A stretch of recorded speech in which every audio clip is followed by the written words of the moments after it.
Seguridad sa Misamis Oriental Capital ug kang Governor Peter Sr. Pedro Onabia mas gipahugtan kini human ang sagunson nga pagpangatake sa mga gobernador sa nasod. Ani ang report.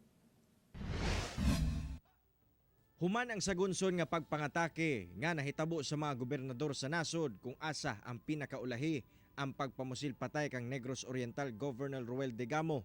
Gani dili sa blayo nga mahitabo ang pagpangatake sa Mindanao, labi pa nga niadtong bulan sa Pebrero giatake sab si Lanao del Sur Governor Mamintal Bombit Adyong Jr.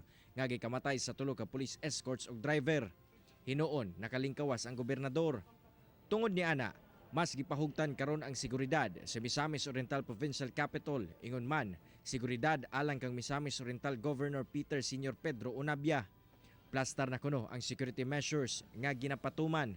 Aduna nay mga police personnel nga nakakalat sa entrada ingon man sa mga opisina sa palibot sa Kapitolyo. Overall, adun na kitay security plan nga gi-implement dinhi sa provincial capital aron mahimong safe and secure ang katawhan sa lalawigan sa Misamis Oriental. Hinuon walay hulga sa iyang kinabuhi ang gobernador.